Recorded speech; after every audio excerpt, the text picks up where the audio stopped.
The man screamed not once but again and again.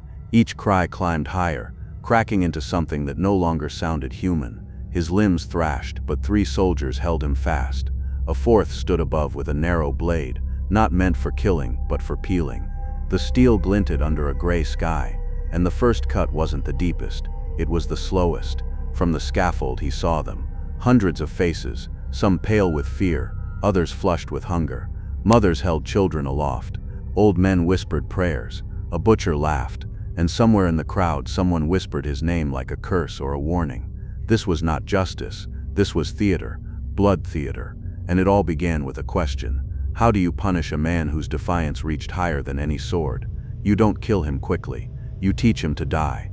Medieval Europe, a place where law wore the face of kings, and mercy was buried in unmarked graves. The square is wide, the air still. The condemned is chained to a post in the center, arms bound behind him like broken wings. His crime, treason, or so the parchment says. But in this world truth is whatever survives the fire. He had once worn armor, dined with nobles, even kissed the ring of royalty. Now he's barefoot, bloodied, and surrounded by people who paid to see him scream. Because in the Middle Ages, death wasn't enough.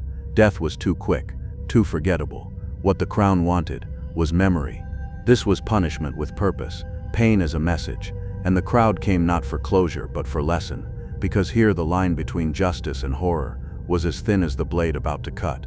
They said he was a knight once, a man of iron, draped in crimson, riding beneath banners that bore the Lion of the King.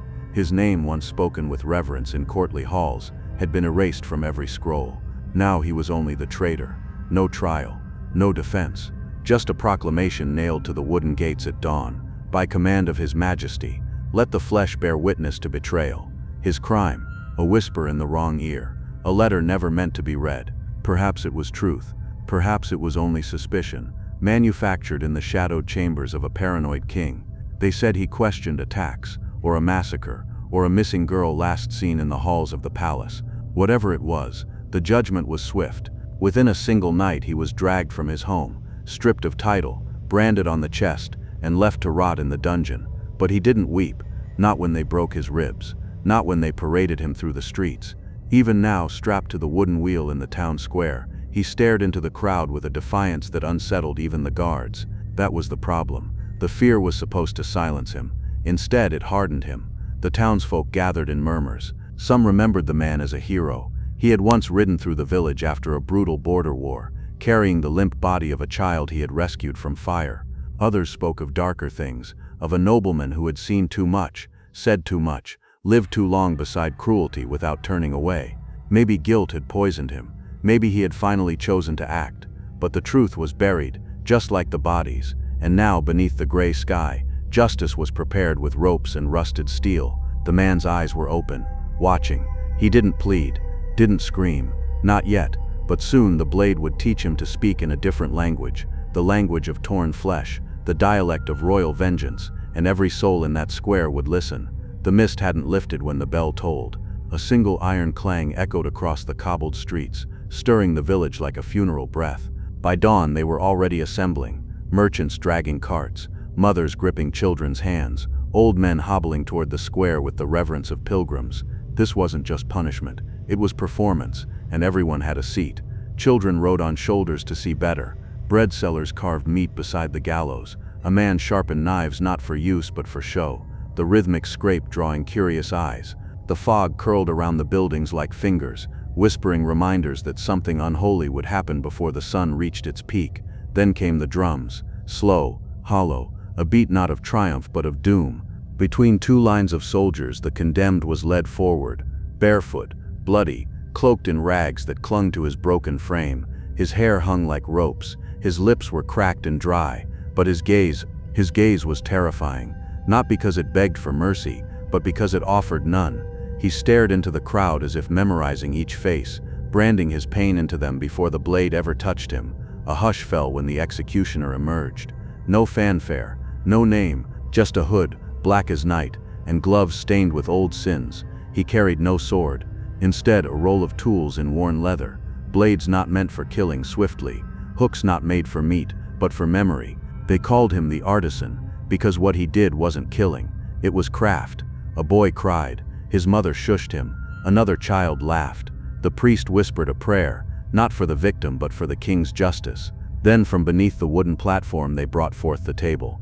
Not a block, not a noose, but a table wide, curved, dark with age, designed not for executions, but for display. A relic of old punishments, it bore the scars of dozens before him, cuts, blood grooves, burn marks, as if the wood remembered every scream it ever carried.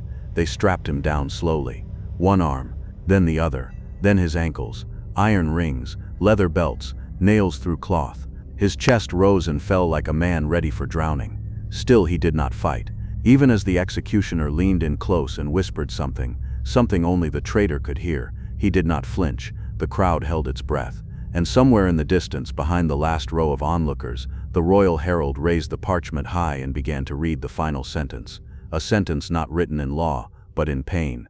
The priest stepped back, and the platform became a stage of agony. Silence stretched thin, until the first blade sang. Not a sword but a narrow curved dagger, glinting like a serpent's fang in the pale morning light. The executioner rolled up his sleeves. His hands, pale and steady, hovered just above the traitor's chest. Then, without ceremony, he plunged the blade into flesh. The scream that followed did not sound like it belonged to a man. It tore through the crowd like wildfire. Some recoiled, others leaned in, eyes wide with something primal, fascination, revulsion, hunger. The condemned bucked against the straps, but they held. Blood spilled down his sides like wine from a broken goblet, pooling in the grooves of the ancient table. The executioner moved with dreadful precision. This was not chaos. This was orchestration. He cut upwards, slowly, methodically, as though unsealing a sacred text. Bowels shifted, organs glistened. The crowd moaned, not in horror but in awe. It was too much, too real, too slow. Somewhere near the front, a woman fainted. No one caught her, and still he screamed. They opened him like a question that demanded an answer. The priest turned away. The children were told to watch. "Remember," whispered one father to his son, "this is what happens to those who defy the king." The boy nodded, but his lips trembled. He would dream of this for the rest of his life. Then came the worst part. The traitor locked eyes with someone in the crowd. A small girl, no older than 8. Her doll dangled from one hand, the other clutched her mother's sleeve. She did not cry. She simply stared back, too young to understand, too human not to feel. His voice, ragged and ruined, managed one final word: "Run." No one moved. The executioner reached inside, fingers slick with red. He pulled something soft and steaming from the traitor's body. A lung? A piece of liver? It didn't matter. It was shown to the crowd like a relic. The artisan turned, blood dripping from his arms, and dropped it into a pail. Behind him the man was still alive. Barely, but alive. Some say they heard him whisper a prayer, not to God but to the wind. Some say his mouth formed a curse. Others say he smiled. No one could agree, but all agreed on one thing: they would never forget the sound of his scream. By nightfall, what remained of the man no longer resembled anything human. His body, flayed, gutted, frozen in a final arch of pain, was left on display. The wooden platform, stained nearly black, groaned under the weight of silence.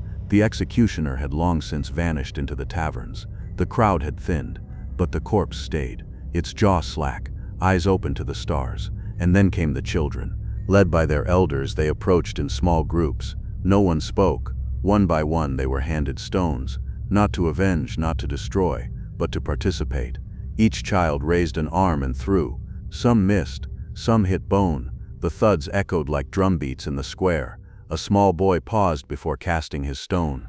"Will this keep me safe?" he whispered. No one answered. By morning the body had been picked apart by crows. The king's seal was burned into what was left of the wood. Guards took the remains and dragged them beyond the city wall, dumped into a pit meant for traitors and thieves. No cross, no name, no prayers.